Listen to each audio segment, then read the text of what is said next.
Good afternoon, everyone. Thank you so much for joining us today. My name is Cosmin, and I'm a researcher at the University Institute of Lisbon, and I'm also a member of the Quality and Advice Committee of the ENESET network. You have joined us today for the very first webinar that is part of a new initiative called Research to Policy Webinars, organized by the ENESET network in collaboration with the Director General for Education, Youth, Sports and Culture of the European Commission.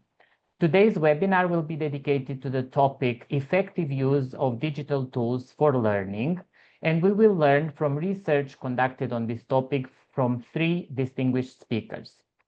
Before we jump to these contributions from research, I would like to introduce you to Marco Montanari, who will tell us more about the Research to Policy Webinars initiative. Marco is an economic and policy analyst working in the area of investment and evidence-based policy in education at the Director General for Education, Youth, Sports and Culture. He is the Commission's scientific coordinator of the ENESET network. He holds a PhD in economics from the University of Bologna in Italy and a master's in European studies from the London School of Economic and Political Sciences in the United Kingdom. Marco, the floor is yours. Thank you. Thank you very much, Cosmin. Good afternoon and a warm welcome to all participants on behalf of the European Commission. So we are the Commission's Director General for Education, Youth, Sport and Culture, and together with our expert network on economics and sociology of education and training, so ENESET, we are happy to launch today this brand new series of research to policy webinars on education. As in the Commission, we love acronyms. You will see behind me the acronym EAC R2P. It's exactly EAC stands for our Directorate General, so Education, Youth, Sport and Culture, and R2P is the acronym we created for Research to Policy. So I hope this acronym will soon become familiar to you during this webinar series. But why are we starting this series? It's because we want to bring cutting-edge education research closer to practice and policy. So each webinar will try and translate research evidence into accessible and also actionable insights for policymakers, educators, and key stakeholders. These webinars will have an interactive format, so we don't want only to share knowledge, but we also want to spark dialogue so that participants can leave with concrete policy takeaways and also a deeper understanding of how research findings can help shape education systems. So today's first webinar will discuss what I think is a very topical issue. So the effective use of digital tools for learning. I don't need to spend too many words on it. We all know that digital technology has become a defining force in education. But then the question is, what does the evidence say about its impact? Because we know that if digital tools for learning are increasingly embedded in our classrooms, however, their effectiveness is still debated. We have some studies that highlight benefits, while other studies may point to some challenges. Think of the digital divide that risks widening educational inequalities, or think of the concerning decline in PISA results that raises questions about whether digital tools are now used effectively to improve basic skills in maths, reading, and science. So together with our participants, we will reflect on the opportunities, limitations, and key conditions for making technology a real driver of educational improvement. And I also hope the discussion will help us identify key knowledge gaps and also possible research avenues on these topics. And before leaving the floor to our speakers, I'm happy to already announce the date and topic of our second Research to Policy webinar. It will take place on the 15th of October in the afternoon, and we'll discuss how to achieve efficient investment in education. More information will soon be available, so stay tuned. And thank you very much for joining us today. Thank you so much, Marco, for this introduction of the Research to Policy webinar initiative, and also to today's webinar. As you said, it's a very topical area that we are discussing. And before we proceed with our speaker's presentation, I would like to give you just a few notes on how the webinar will be organized. So we will hear from three speakers concerning research results on the effectiveness of digital tools for improving learning outcomes. And after this, we will have a discussion all together. And during this discussion, you will be able to provide us with insights, comments, and questions through the use of a Padlet. And this Padlet will be shared at the right time with you in the chat. Also, if you have questions to our speakers, please feel free to write them in the chat. And if they are brief, you will receive an answer in writing. If they are more complex questions, and also complex questions are very much welcome, we will discuss them during the questions and answers moment that we have envisioned at the end of the webinar. So now we can proceed with our first presenter, who is Giorgio Di Pietro, who is an associate professor of economics at the University of Loyola in Seville. His research interests are in the broad area of education economics, and he has more than 25 years' experience in research and policy analysis. Giorgio will present today the results of a recent meta-analysis on the effect of technology on the achievement of less advantaged students. Giorgio, the floor is yours, and you have 15 minutes. Thank you. Good afternoon, everybody, and many thanks. I don't know if, Brenda, you want to share exactly my slides. It's a pleasure to be here and to speak at this event. As Cosmin said, my name is Giorgio Di Pietro. I am an associate professor of economics at the University of Loyola in Seville.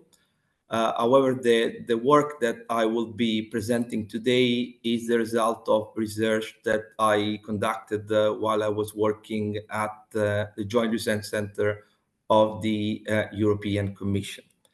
Today, I will be trying to summarize the result of a paper that has been published this year in Computers and Education. It has been published open access, so anybody can read it. I can have a look at it. And this is joint work with Jonathan Castaño Muñoz from the University of Seville. Next slide, please. What is the starting point? Well, the starting point is that in recent years, there has been growing emphasis on the concept of inclusive education.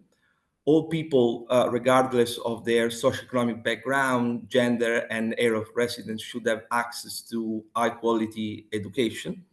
And all students should be provided with the appropriate right conditions that allow them to have a fair chance of completing their studies.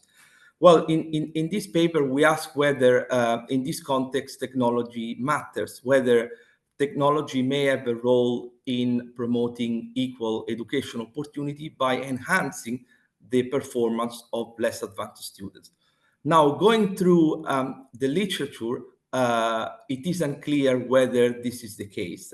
On the one hand, several arguments suggest that the use of technology has the potential to be beneficial to less advantaged students. Technology may enable personalized learning.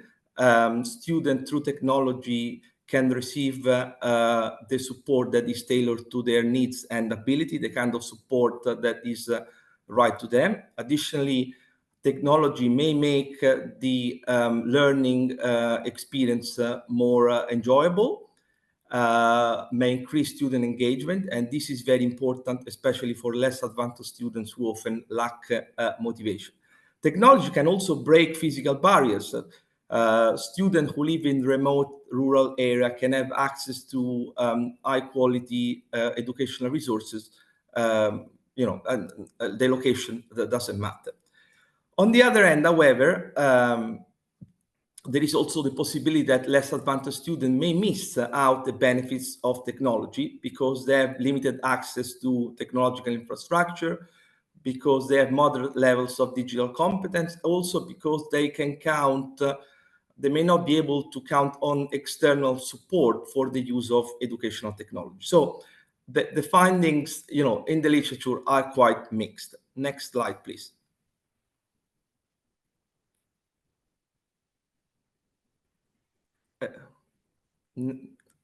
Next slide, please. We are not seeing the slide changing. Okay. Yeah. Perfect. No, yes, this is okay, perfect. So what we do in our study? In our study, we try to review all those the outcomes of all those studies, looking at the effect of educational technology intervention, EdTech intervention, on the performance of less advantaged students using meta-analysis techniques.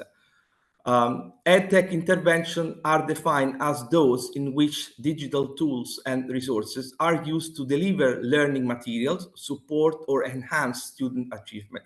And these interventions, they complement and not replace in-person teaching. We use a quite broad definition of less advantaged student that includes two categories. The first category is all students in less developed country, where less developed countries are low-income countries or lower middle-income country, as defined by the World Bank classification of countries by income levels. And then the second category includes disadvantaged students in more developed countries, where again, more developed countries are defined following the World Bank classification. Disadvantaged backgrounds in more developed countries is defined in terms of parental income, parental education, and also migrant or minority status or access to free school meals. We select only studies focusing on primary, including kindergarten, lower and upper secondary education. So higher education students are excluded. And we only select studies that implement experimental or quasi-experimental research design in which the performance of less advantaged students who have been exposed to EdTech intervention is compared with the performance of similar students who have not been exposed to such an intervention. We only consider studies where student performance is measured through objective indicators, such as standardized test score. Therefore, we exclude self-reported student grades, and we are interested in achievement in all subjects apart from digital literacy. Next slide, please. Okay, so as I said, one characteristic of our paper is that it uses meta-analysis technique. Meta-analysis technique allow to combine results from quantitative studies so that an overall measure for a relevant effect is considered. So in other words, meta-analysis, they tend to provide much more credible results than individual studies because the summary produced by meta-analysis is less subject to bias and uncertainty compared to those obtained by single studies. Meta-analysis techniques are widely used in many areas, not only in education, but also in, for instance, in medicine, in psychology, in ecology. And as I was saying before, they are particularly suitable in this case as meta-analysis techniques are used in an attempt to reconcile different findings from papers that try to answer the same question. Next slide, please. So in order to identify relevant studies, we have set up a number of inclusion criteria, and only those studies that meet all inclusion criteria are included in our final sample. We were able to include 72 studies in our final samples, and out of these 72 studies, we have extracted 740 estimates for the effect of EdTech intervention on the performance of less advantaged students. The large majority of the studies included in our sample, 79%, are paper published in peer-reviewed journals, but in our sample, we also have got working paper, technical reports, and even PhD dissertations. The studies included in our sample have been published between 2004 and 2023, and over half of the study included in our sample has been published in 2017 or later. So we consider that our sample does capture also recent literature on this subject. The study is quite broad, it's quite general because it includes studies from 26 countries, and the two largest source countries are India and the US. Next slide, please. This is, I think, an interesting example to explain how meta-analysis techniques they work. Okay, so what we do is that we take estimates from all the extracted studies. Okay, and imagine that each bar is the confidence interval associated with each estimate, and the dot in the middle of the bar is the point estimate. Obviously, this example is just an example, is not taken from our analysis, because here you have got 16 estimates, while in my example, in our paper, we have got 740 estimates. But what meta-analysis techniques they do, they basically consider all these estimates with their confidence intervals. We do some kind of weighting. We also consider the possibility that some estimates coming from the same study are not independent. And after this weighting and this exercise, an overall estimate for the relevant effect is produced. And this estimate is reported at the bottom of the slides in bold, and together with this confidence interval. So here, for instance, if you consider that the dotted line indicates zero and null effect, you can see that the bold estimate is just on the right on the vertical line. So this means that the overall effect is positive, is statistically different from zero, because obviously the confidence interval does not interfere with the vertical line, but its size is relatively small because it's relatively close to the vertical line. Next slide, please. And this is exactly what we find in our study. We find that overall, EdTech intervention have a positive effect on the performance of less advantaged students. This effect is positive and is statistically significant. However, the size of the effect is not pretty big. It is estimated to be approximately 0.2 standard deviation. The interesting thing to note, however, is the effect, though a little bit smaller, still remain positive, even once one accounts for publication bias. Publication bias is the tendency across researchers and editors to publish papers that are only produce statistically significant results. Here, there is evidence of publication bias. However, once we take publication bias into account, once we factor in publication bias, the effect a little bit smaller, 0.1 standard deviation, but it is still positive. Another interesting fact to mention is the fact that there is a lot of heterogeneity in the reported estimates of the tech intervention. This is to say 0.1 standard deviation is the average effect, but there is a lot of variation around this mean. And this is due to the nature of the effect under studies. Studies and estimates within studies, they differ in many aspects that are likely to affect student performance. These studies, as I said before, they cover different countries, they study using different methods, and the study even cover different years. Next slide, please. I want to highlight two relevant dimensions related to heterogeneity that I think are very important, and they can trigger a bit of discussion around the topic of education and student performance. First, not all technology is the same. What it means that different types of technology have different impact on the performance of students from less advanced backgrounds. For instance, EdTech intervention aiming at just providing students with technology. Okay, so for instance, very well known is the one laptop per child program, where low-income students are given a laptop to use for their academic purposes.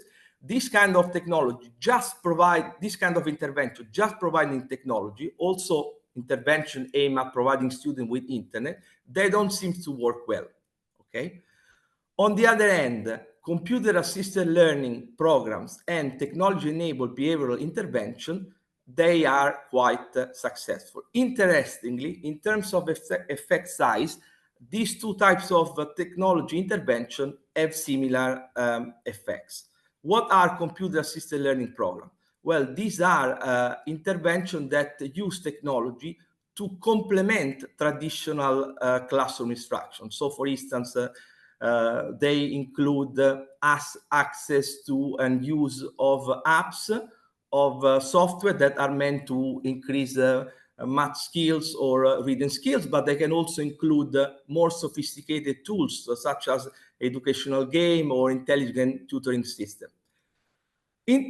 On the other hand, behavioral intervention are those technology-mediated programs that they try to compensate and overcome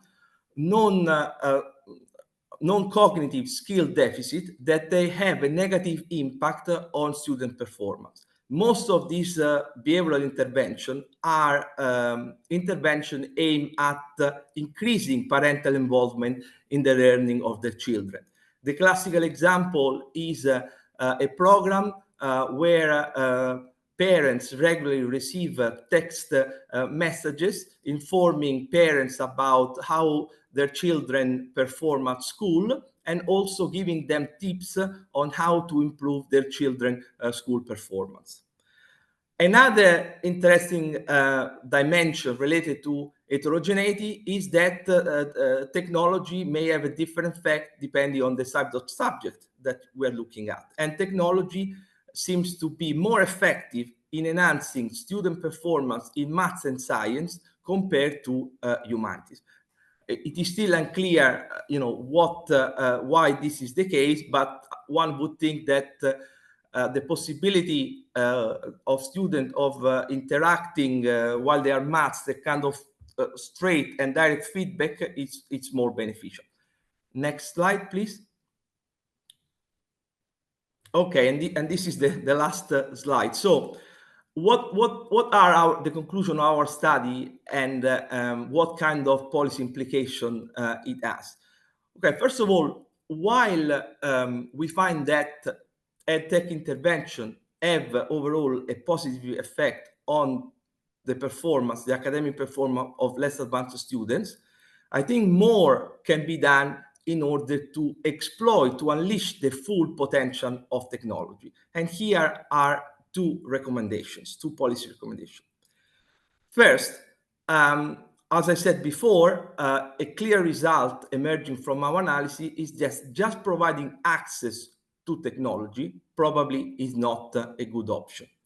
There is a lot of evidence saying that, supporting the idea that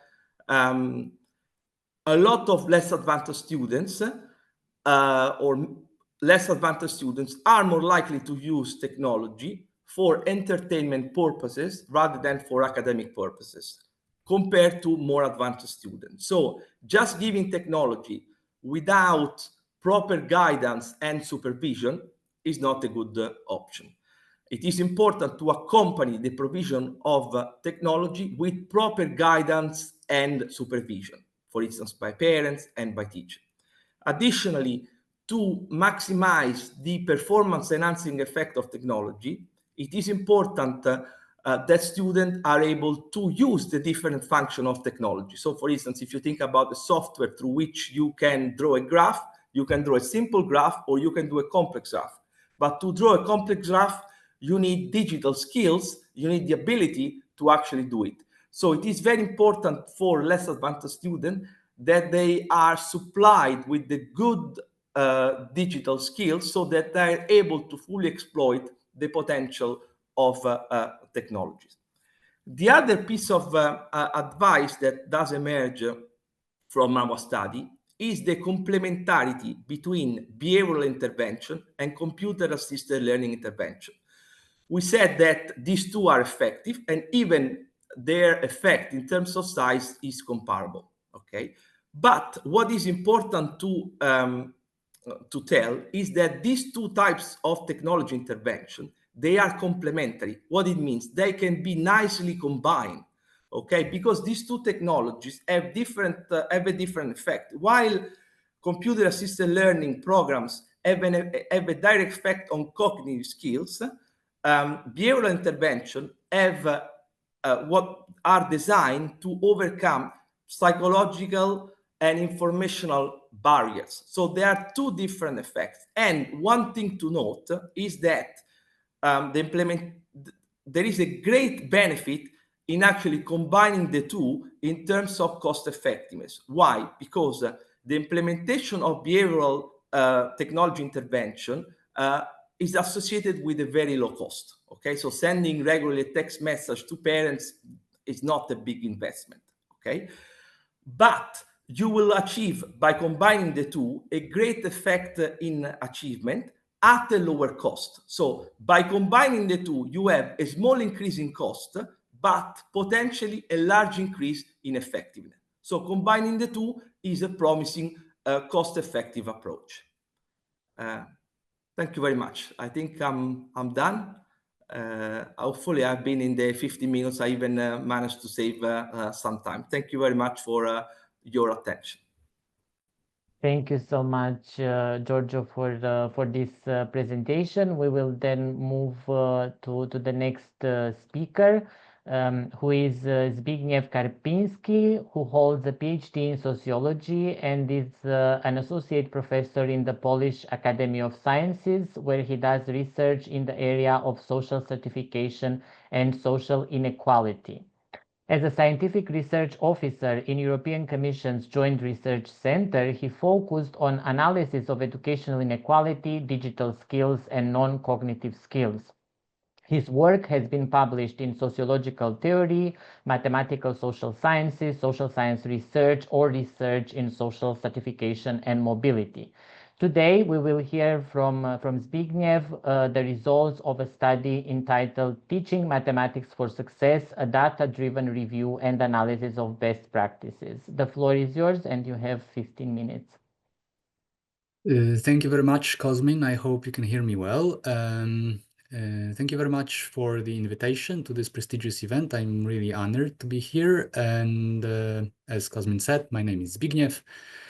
I am a sociologist by background, and I will have the pleasure to present the results of a study I did together with Giorgio, my predecessor here as a speaker at this event. So even though I will be doing all the talking, Giorgio is a contributor to this part of the webinar too. And yes, currently I am in the Polish Academy of Sciences, but the work I will be presenting today, just like in the case of Giorgio's presentation, was completed when I was still a research officer in the GRC and Joint Research Center in Seville, where I had the pleasure of collaborating with Giorgio on educational topics. So without further ado, let me just jump directly to the topic of my presentation, and I will start with an observation that probably many of us are familiar with by now. Namely, as you may know, that in 2022, the most recent cycle of the familiar OECD's PISA survey was completed, and one of its key findings was a decline in mathematics performance. Specifically, if we compare students' mathematics performance between 2018 and 2022, so these are the years in which two most recent PISA cycles were carried out, we observe a considerable decline in the average performance. Well, there are many ways in which you can describe the magnitude of the decline.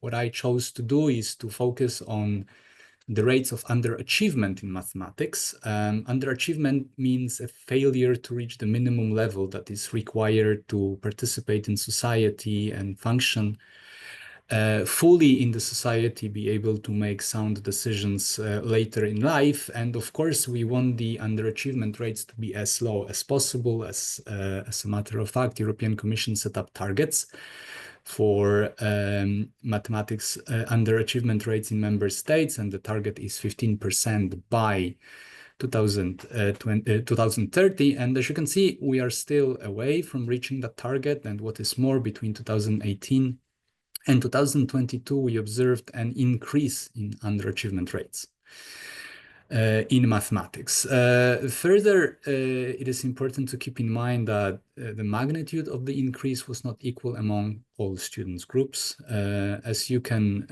imagine, based on Giorgio's presentation, students who come from socio-economically disadvantaged background suffered a larger setback. For them, the increase in underachievement was actually larger in absolute terms than students who come from more advantaged backgrounds.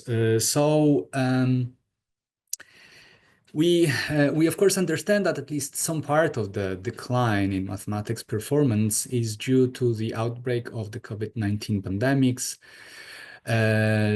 Well, by now there is a lot of evidence confirming that students suffered a setback because of the disruption caused by the pandemic. However, it should be highlighted that the setback was particularly large for mathematics and science. I mean, all students suffer a setback across all subjects, but in mathematics and science, it was larger than in other cases. However, one important piece of information to keep in mind is that, all right, the disruption caused by the outbreak of COVID-19 pandemic did contribute to the decline. However, it wasn't the only mechanism, the only driver of the decline, because actually in many countries, a declining trend in mathematics had been observed even before the outbreak of a pandemic. And what the pandemic did was actually just strengthen the pre-existing trend in this regard. Now, what we did in our report, we just went through the existing literature, trying to identify studies aiming at an intervention to improve mathematics performance. And we grouped the studies into multiple categories. I'm not going to review all of them due to time limitation, also because they go outside the scope of our webinar today. But there are many categories, some of them, not all of them, that we identify are listed here. But our focus today would be on the first one, technology-aided instruction. Of course, when we talk about technology-aided instruction, we specifically mean digital technologies in the form of various sorts of devices, relevant software, or maybe online content that can be used to foster mathematical instruction, mathematical teaching and learning. And again, we understand the context of the focus on digital resources has been provided by the disruption caused by the COVID-19 pandemic. Again, because of the pandemic, there was a rapid switch to remote learning and teaching. Students and education systems in general, teachers as well, and students' families as well, were forced to switch to using digital tools for assuring continuity in the education process. So because of the COVID, the significance of digital technology in education increased. However, again, as was the case in the declining performance in mathematics, the outbreak of the pandemic simply increased or accelerated processes that had been happening before in many countries. And now that pandemic is over, students and their teachers return to their classes. The in-class instruction has been resumed. It doesn't mean that the use of digital resources in education is no longer a relevant issue. It is very much a relevant policy issue even today, because first of all, technology develops quickly. There are rapid advances in technology, and all the time we hear about new discoveries in this area, and some of them are relevant for teaching purposes. So the question of how the evolving technology can be used or employed to benefit students is still relevant today. Plus, even though the scale of the disruptions that happen today may be smaller than the global pandemic, but disruptions still happen. And actually, for various reasons, such as natural disasters or maybe bad weather conditions or some other exogenous factors, students may be prevented from accessing their school for some period of time, during which it is important that they have access to relevant technology that would allow them to continue participating in the education process.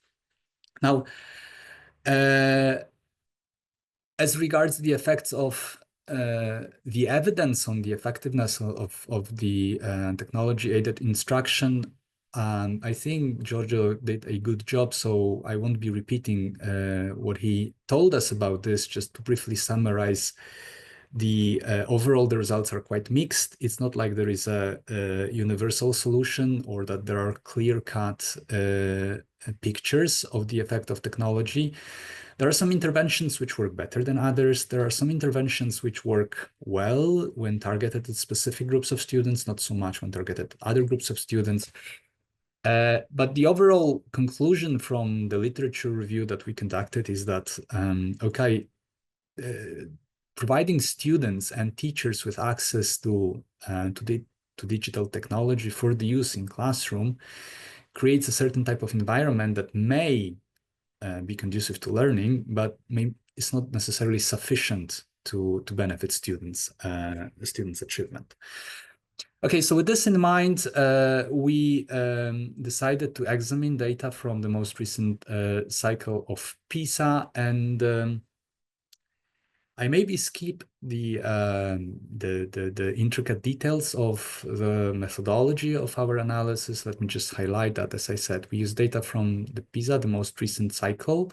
We use information from students' questionnaires and school questionnaires as well, to account for the fact that students attend schools which may differ in various ways in terms of the instruction quality.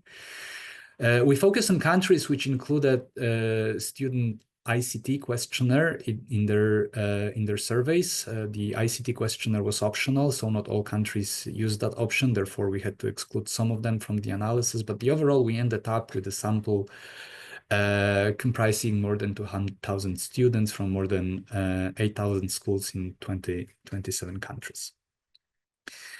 Now, PISA is a cross-sectional survey. It's not an experimental or quasi-experimental study. So, to study the relationship between performance in mathematics and the use of digital tools in mathematics lessons, we needed to account for a number of potentially confounding factors. They are listed here. I'm not going to go through all of them. It's just to kind of reassure you that yes, we are aware that to avoid spurious correlations, to avoid making inferences based on spurious correlations, we took care of controlling, accounting for a number of factors that are potentially confounding. So all the results I will be presenting today are net of the effect of the confounding factor. So after they were kind of controlled for.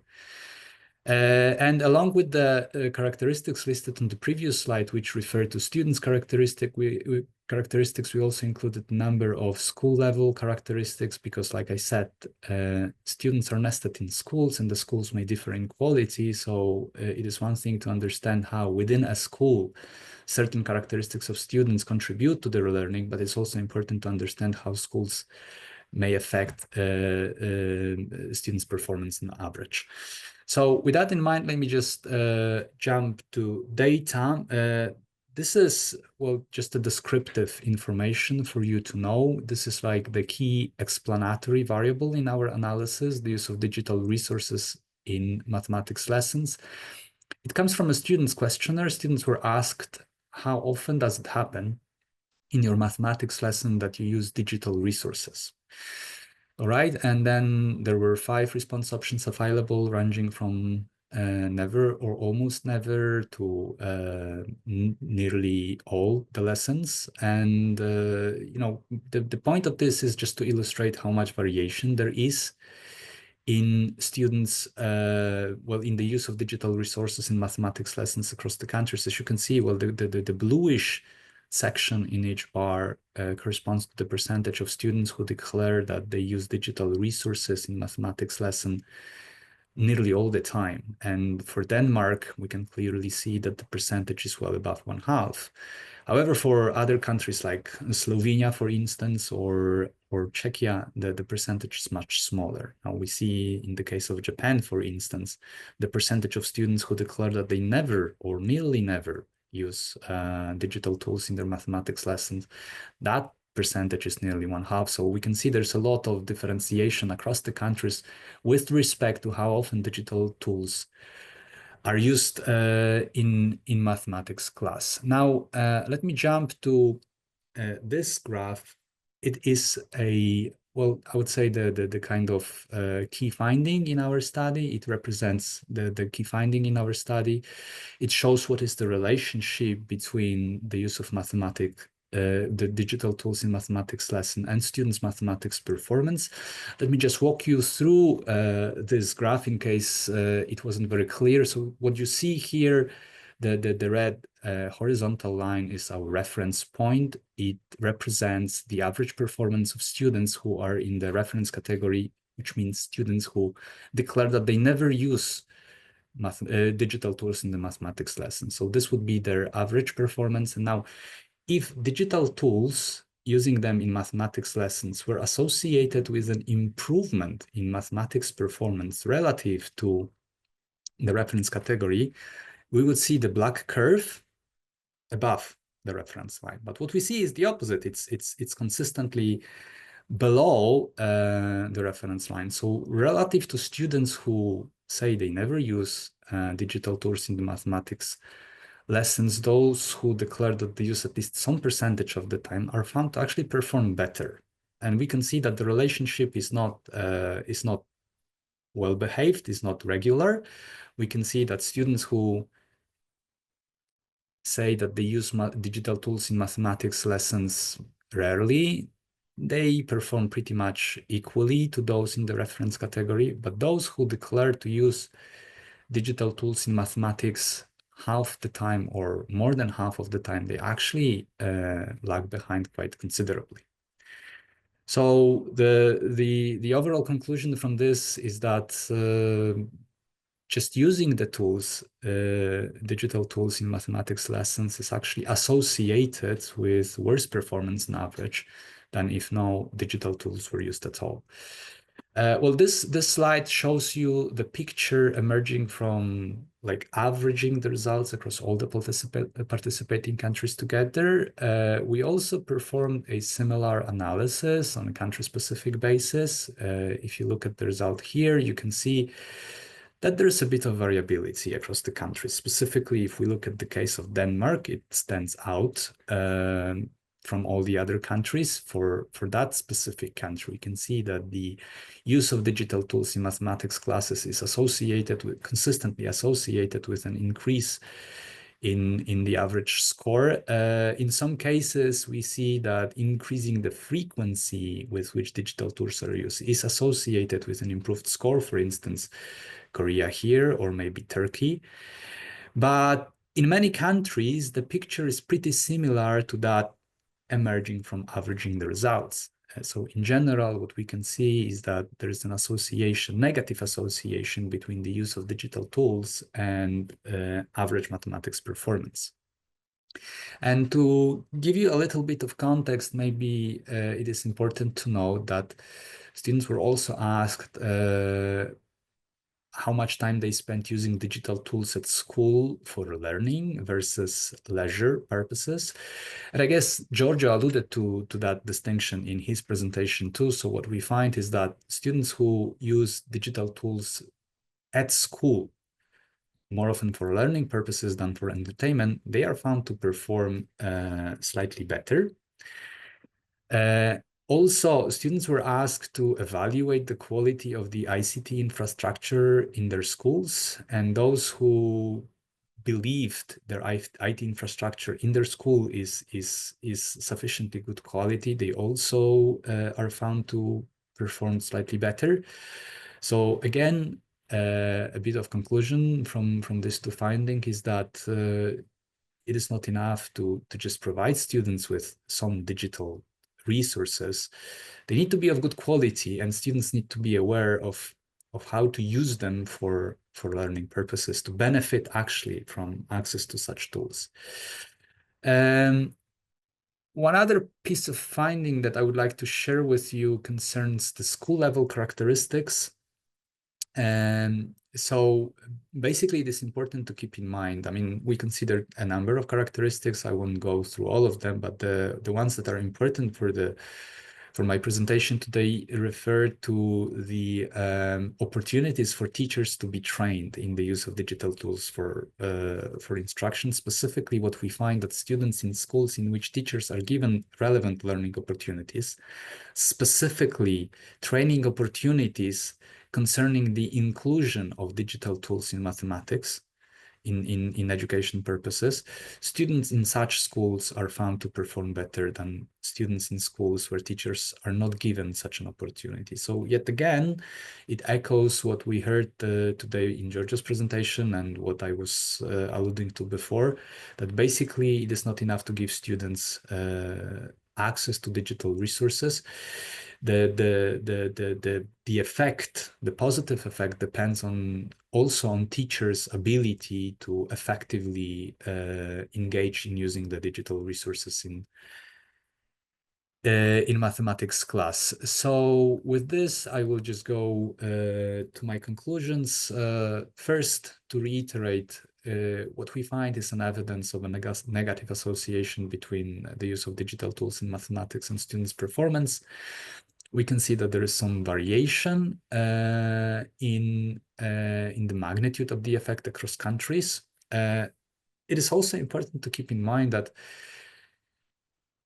the key explanatory variable in our analysis, the proxy for the use of digital tools, is rather general in the sense that it asks about using digital tools in general without asking what types of tools these are and in what way they are introduced into mathematics lesson. And as we have seen in Giorgio's presentation, this matters, yes. So because they may affect motivation or they may affect engagement in the learning process. So depending on how they are used, how they are introduced into the mathematics lesson, the digital tools may have a positive or no effect. And like I said, the quality of the infrastructure matters. The teacher's preparation for the engagement with the digital tools in lessons matters. And students themselves have to be aware on how to use the various applications or devices to benefit the learning. And with this, I will stop. Thank you very much. I hope I did not exceed my time. Thank you very much for your attention, and looking forward to the discussion. Thank you so much, Zbigniew, for this presentation. Let's just say that we have been tolerant regarding the timekeeping so far, but that's okay because you had very important data to present, and I did not want to interrupt. So let's move to our last presentation from Kristof de Witte, who is a full professor in education economics and political economy at the Faculty of Economics and Business at KU Leuven in Belgium, and he holds the chair in effectiveness and efficiency of educational innovations at United Nations University at Maastricht University in the Netherlands. The research interests of Kristof comprise education economics, performance evaluation, and political economy. And at KU Leuven, he is program director of the Master in Economic Education and the founding member and director of the research group Leuven Economics of Education Research. And he is also the scientific coordinator of the ENESET network, one of the co-organizers of today's webinar. Kristof will present his research on the use of digital tools to improve learning outcomes. Kristof, the floor is yours, and you also have 15 minutes. Okay, thank you very much, Cosmin. So I understand it's more or less 15 minutes. So thank you very much for the invitation and for being here, and so for coming to the seminar. Indeed, so I would like to introduce you a few papers on how digital tools might work. And those papers are actually related to a Horizon Europe project I'm coordinating, the EFFECT project. So definitely have a look at our website if you're interested in learning more about the tools. Because often what we see in education is that there are a lot of innovations. People, teachers, they try to do new things. And of course, with digital tools, this is the case as well. So people do all kinds of innovations in education, but often we don't know what works and whether it works and to what extent it works and what the cost effectiveness is of what works. And that's exactly what we would like to do within this project. We try to measure as good as possible using randomized control trials in which we measure with a proper control group, various treatment groups. We try to see what is the effect and what is the cost effectiveness, what is also the efficiency enhancement of digital tools, for instance. I'll give you 3 examples, but definitely have a look at our website if you'd like to learn more. But the first example, for instance, is on how digital tools might deal with increased classroom heterogeneity. And that's one of the papers we have here is cross-country in the Journal of Comparative Economics published. Because, of course, as has also been discussed with the previous presentations, there is the COVID-19 pandemic, there is an increased heterogeneity in classrooms. So teachers, they have to teach the broad variety of students. And of course, digital tools, they might help to cope with this heterogeneity. And that's why we developed a new digital tool. It's called an escape room, in which students, they have to rob a bank, they have to do all kinds of assignments, they have to create a code, and if they succeed, they are able to rob the bank, and they are able to have the vault of the bank. The escape room runs with all kinds of questions that students have to do. It's on financial literacy in this case. So they have to look, for instance, at coins that they can kind of code. They do receive all kinds of explanation notes, which helps them. But they also try to have it on their own level. And in fact, what we do, it's a digital tool that runs for 4 hours, 4 lectures. So it's really contained. Students, they can work both independently, they can work in student pairs. We tested, for instance, on this topic, what works in terms of student heterogeneity. And that's the first thing that we examined in the randomized control trial. So we looked at what is the effect of the tool, but we also looked at if you do have a digital tool, do we have to group students in more homogeneous groups rather than heterogeneous groups? So do we have to group them according to their math ability or not? What is the effect of that? And secondly, within the treatment arms, we also looked at differentiated instruction.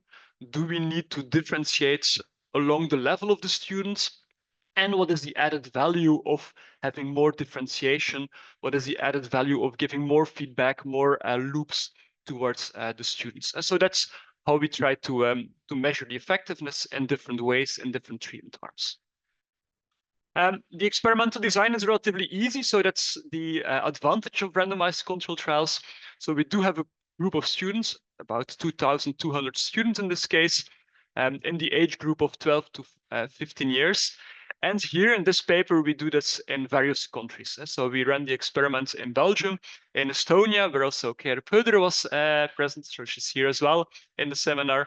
In Italy, so there are also Italian colleagues here today, but also in Slovakia. And then we try to see, is a tool more effective, less effective in one of the countries, why? And also, does the tool work in different contexts or not? The tool is randomized control, but we also did some matching. We did also kind of additional econometric techniques in the paper. Just to give you an idea on how it works, a similar experiment. So we always have a pre-test and we have a post-test. And the pre-test and the post-test, we measure both the knowledge of students, we measure a few background characteristics, we measure, for instance, personality of students, how they dealt, how they experienced it. And then we do have various treatment arms. One treatment arm, for instance, looks at heterogeneous group formation. So we randomly assign students to the digital tool, and so they were heterogeneously grouped according to their math ability. In the second treatment arms, we do this in a homogeneous way, such that we can compare in a neat way. And in a third treatment arm, for instance, we added the homogeneous group formation with differentiated instruction to see what is the increased level and the increased attainments if students have additional differentiated instruction. To give you a preview on the results, in our case, this escape room, this digital tool was highly effective. So the financial knowledge, thanks to the digital tool, this was really increased. So students, they learned a lot more after the program. If you looked in the treatment arms and we compared the homogeneous group formation versus the heterogeneous, or we looked at differentiated instruction, basically, on average, we didn't see any significant effects. However, we found a significant effect on the non-native students, so the least advantaged students. And that's very much in line with the earlier presentations. So here too, we find that the weakest students, they benefited most from our differentiation instruction, from our differentiated instruction, and also from homogeneous group formation. This brings me to a second paper I would like to discuss with you. It's a novel paper, so we're still working on that, but I would like to give you a sneak preview already on the paper, in which we try to look at AI-supported learning. Because AI-supported learning, AI is one way to take it one step beyond. So thanks to AI, we can have even more personalized learning. We can have, as a teacher is not able to respond to all students simultaneously, whereas AI, it really helps to respond simultaneously. It can also it can be really trained to give real-time feedback to students, but it also might improve the efficiency of the educational system. And as such, it might be very effective to deal with, for instance, teacher shortages, which are present in many European countries. And thanks to AI, we can really try to see, can we replace a teacher? Can we help a teacher better thanks to those similar tools? So we developed an AI tool. It's here on the topic of tax systems. Students, they have to go through a normalized, so that's one of the examples. But so we have a pretest again. So we have a lot of students, and based on the pretest, based on the randomized tool within that, students are either assigned to traditional learning paths, very similar to, for instance, the traditional learning path I showed you before, the escape room, but here it's on taxes. So very structured, a traditional way basically of teaching. In second treatment group, students were added, or they got access to AI in general, ChatGPT type of formation. So they could ask questions to an open AI. And in the third group, students were getting a tailored AI version only. So that's an AI version which we trained on purpose, with only the learning contents of the course. It couldn't go on the internet, so it's in a safe environment, etc. And students, they couldn't go step by step through the AI tool. And then afterwards, we did a post-test and see again what is the effect in this randomized control trial of having a traditional way of teaching, digital learning tool, computer assisted learning, as Giorgio called it, an AI augmented, where they can ask questions, or the really purposed AI use as well. And then we also replicated this within groups where there was no teacher available. So thanks to the teacher shortage, which we have in Belgium, we can also run and see what is the additional effect of having a teacher or not having a teacher. And does it run as smoothly as if there is no teacher?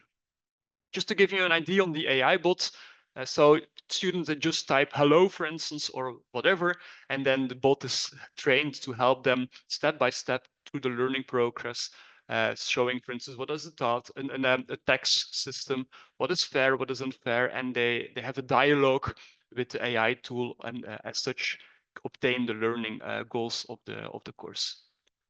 So, for instance, here, oh, I don't know the answer, and as a teacher would respond, also the AI bot responds and helps the students to do the calculations, has feedback loops, etc. What do we find in this paper? Yeah, we find that the AI group performs as good as the other groups, slightly higher even. So it's marginally improved learning outcomes than the other groups. It works as good in schools without a teacher as with a teacher. So basically, AI is able to replace, to some extent, the teacher within this very structured course, which is, of course, very insightful in terms of teacher shortages. So we can, to some extent, help students. They don't have to study, they don't have to learn from a book and don't get feedback. So AI might really help those students. That's what we learn from that. And we see also that the students who take the AI course, and are randomly assigned to the AI module, they learn much faster. And as such, we see it as a way to improve efficiency in education, because thanks to AI, they obtain more or less same learning outcomes, as even slightly higher, but in significantly less time. And that's of course because students, they learn immediately at their pace. They learn immediately the things that they don't know yet. And as such, they progress much faster through education. They obtain the learning goals much faster. And as such, we see that AI might help to improve the efficiency of education. A third example of an experiment that we did in education was on professional development of teachers. And so we don't have to focus within digital tools only on students, but we can also focus on teachers and see what is the impact of AI, of digital tools on teachers. Because of course, yeah, we see that teachers, they really matter, and they matter for test scores, they matter for learning, for later life outcomes. And if we can increase the value added that a teacher might yield, we might also increase the learning outcomes of the students. This was the idea of the professional development course. What we did was creating an online teacher professional development. So we created the digital tools for teachers. And then again, in a randomized control trial, we tried to see what is the effect of a traditional way of teaching, what is the of a professional development, what is the effect. I'll show it in this slide. Traditional learning materials for teachers. We do have a standalone version of professional development, and then we do have the digital version in which teachers had access to digital learning content, have more information about quizzes, videos, etc. So then we really learn into depth thanks to this digital tool. The unique feature in this paper is that we have 2 randomized control trials, because very often if you do randomized control trial, you get the critique, oh, that's very interesting, but that's not very possible to replicate, or you were too much involved in this randomized control trial. So that's why we replicated it already, such that as such we can see the external validity to some extent and see whether it holds if you do it again.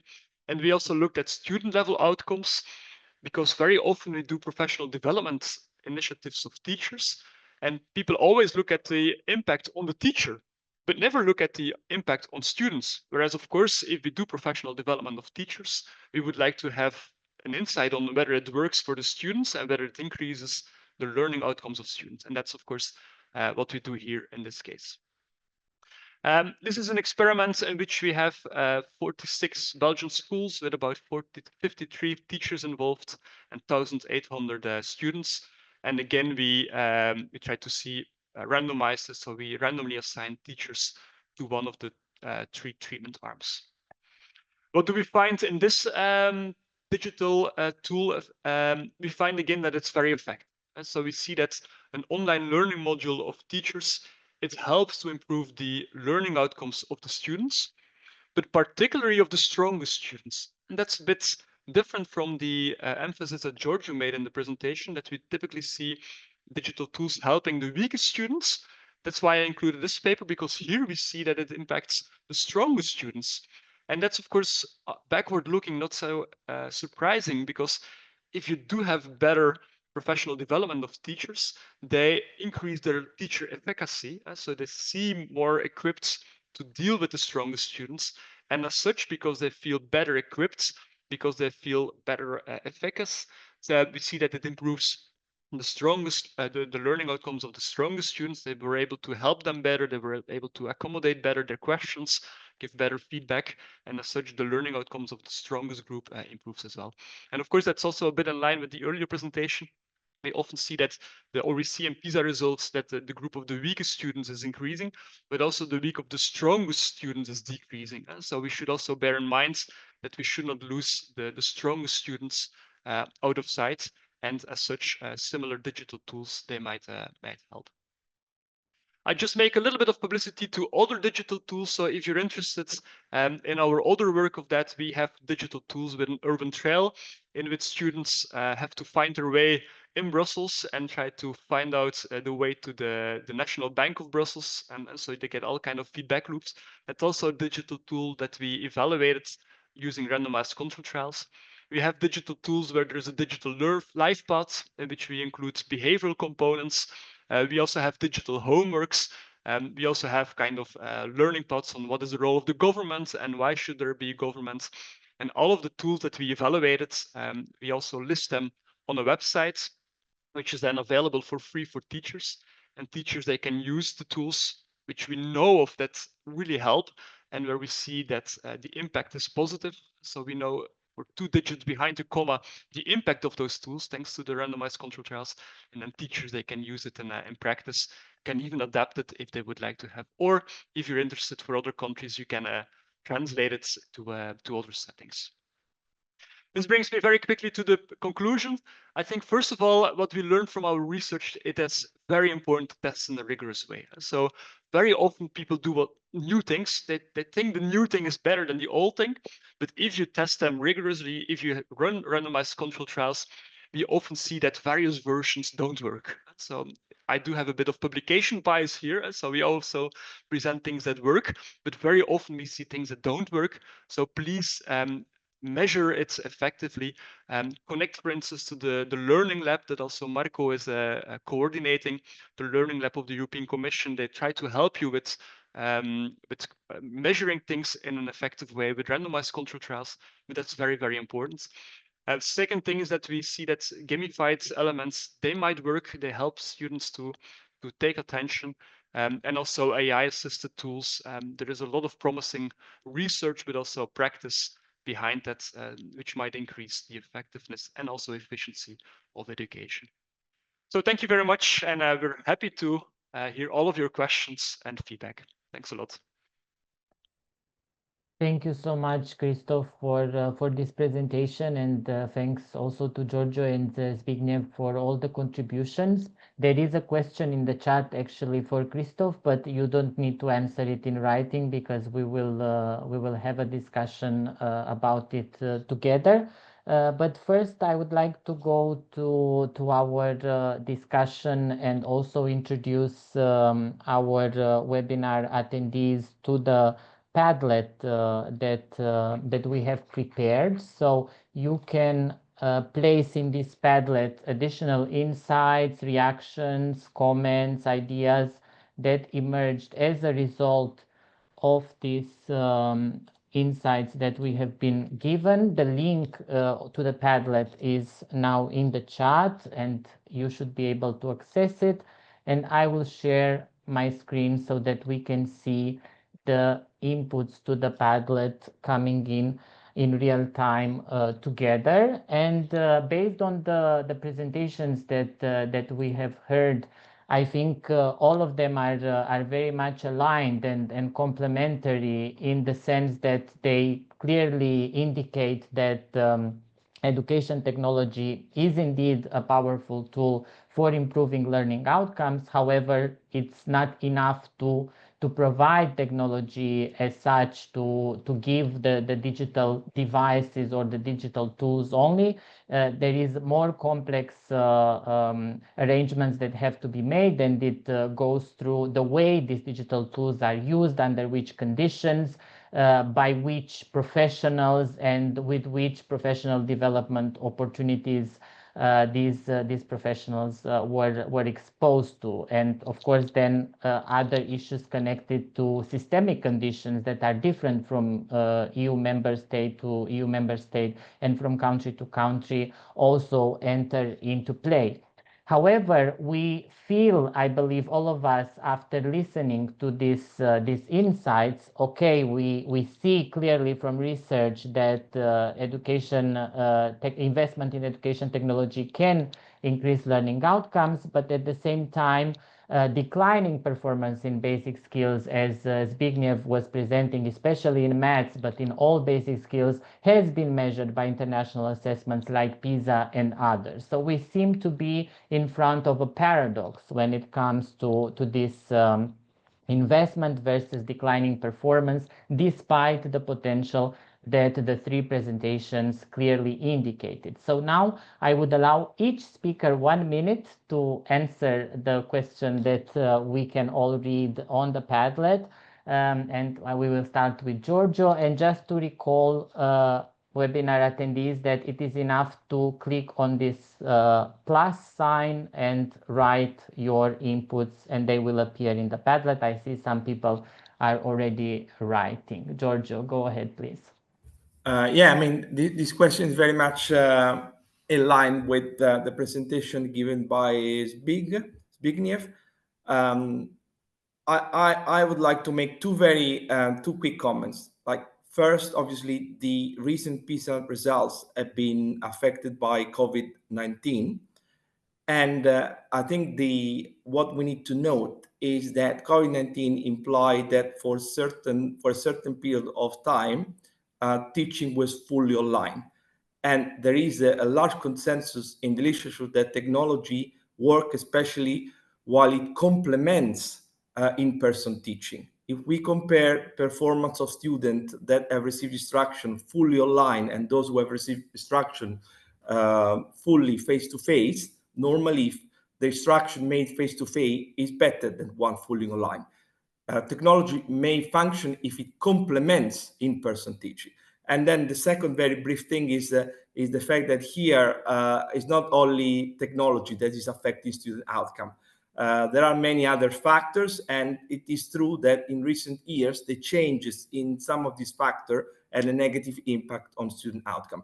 For instance, Kristof mentioned, rightly so, teacher shortage. Teacher shortage has increased in Europe.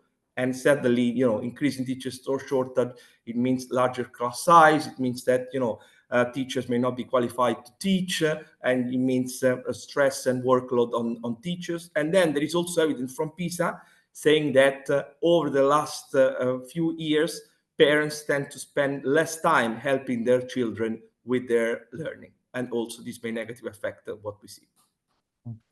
Thank you so much, Giorgio. Very, very good points to clarify this paradox, as we called it. Zbigniew, if you want to go next and potentially engage also with the two comments that we can now read on the Padlet, please. Okay, thank you very much. I will try to be quick. I will complement what Giorgio was saying, basically. So first of all, there's a lot of heterogeneity in the effects of the use of digital education. I mean, because like I was trying to say in my presentation, and like all the other presenters were trying to emphasize in their work, basically the idea is that there's no one-size-fits-all solution to these problems. It depends. Well, there are strong contextual effects. What works in one place does not necessarily have to work in others, but it also depends on the type of problem that a school or education system is facing, because we've seen in Giorgio's presentation, for instance, that the issue may be low motivation. So probably for enhancing motivation of students to learn, digital tools may be useful. But I would emphasize another aspect of our today's discussion is that generally you cannot rely on the effectiveness of digital technology as a replacement for some other aspect of education process. If it's used to like complement the education process, or if it allows students to do something they wouldn't be do without the use of computer technology, then in such cases the use of digital tools could be useful. I will just give one quick example and then I'll stop because I don't want to take too much of the time. When I was teaching, I often used in class computer to do simulations of certain counterfactual situations. So what would happen if, okay, you can create alternative worlds, as it were, easily with a computer, and that is useful for inspiring curiosity and motivation. So this is an example where using digital technology is useful not just as a complement, but also for performing tasks that otherwise would be very difficult to perform. So I'll stop at this point. Thank you. Thank you so much, Zbigniew. Kristof, if you can answer in 30 seconds. Yeah, indeed. So thank you very much. I think it's a very interesting question because, as we have been seen in the presentations, access to hardware is simply a necessary condition, but it's not a sufficient condition. And I guess that explains already that we shouldn't overemphasize the hardware prerequisite it. Second, I really think from our experiments, we see that the didactics is very important as well. And so we need to train teachers to use digital tools. It's like a handbook or something else. So it's really something that needs to be trained as well. And finally, I think that's it's quality over quantity.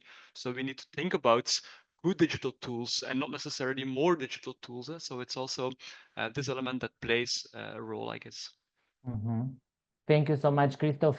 And indeed, if we look at the Padlet contributions, one of the aspects mentioned here is precisely teacher preparedness. And one of our webinar participants actually mentions this feeling that teachers sometimes are forced to use these new tools without being prepared to deal with them or to understand them, and do not possess the pedagogical skills to engage with these tools. And then, of course, we can expect a negative effect on student learning. And then there are also some points concerning the companies that develop education technologies, and perhaps we could also look into that, since they are very much profit oriented, and how this can impact also student learning. And another comment on well-being, and how the decrease in well-being that comes also from excessive use of digital technology can also here impact education outcomes. So I see that we have here only in this very small Padlet already some insights for further research, but I would like to take another 2 minutes to discuss the question that we received in the chat. And I saw that at some point, Kristof, you were mentioning the replacement of teachers by AI tools. I believe you were referring replacement of certain tasks that teachers do, so that they can free their time to better care to the needs of other learners. And the question that we got from Anne Marcus Quinn is, in the cases where the AI bot replaced the teacher, the students were in the classroom being supervised by an adult, or were students taking this module class online, using their smartphones, computers to access the material, or were they in a school using the ICT facilities? So if you can, again, clarify this in 1 minute, it would be great. Thank you. No, thank you very much, Ante. I think it's a very interesting question. So indeed, so the students, we have 2 treatment arms. And one of them, so there was a teacher, and so the teacher that was walking through the class and helping out students who had additional questions. And the second treatment arm, there was no teacher available. So in Flanders, if there is a teacher shortage and there is a lack of a teacher, teachers post, or their directors, they post the vacancy on a specific platform. And so that day we always email the teachers. So don't send the students to study and to a bigger room, or don't send them home. We do have a solution. And that's why those students, they were supervised as well, but not by an individual teacher, but just sitting in a very large classroom with several groups. And so there was a bit of supervision, but not by a dedicated teacher. And in that sense, indeed, students, I connected to another question by Ivana. So this was also for upper secondary education. And so in upper secondary education, Flanders, students have access to an own laptop. And so the tools were on their own laptop done. And I guess indeed it would be very interesting to develop also an AI tool for other education levels, and to see is this effective or not, and what is the difference in effectiveness. But indeed, so more research is needed there. Thanks for the questions.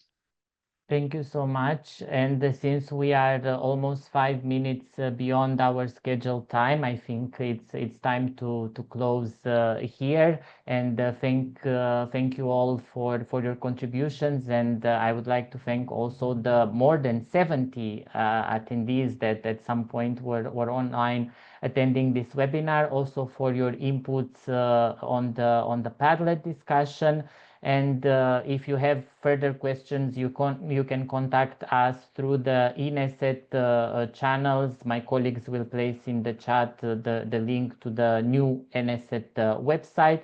And before we go, just to remind you about the second webinar of this series that Marco has mentioned at the very beginning, that will focus on how to achieve efficient investment in education, and will take place on October 15. The information and the link for registration will also be available on the website that Stephanie has just shared. So thank you all for joining us today, and have a great rest of the day. Bye bye.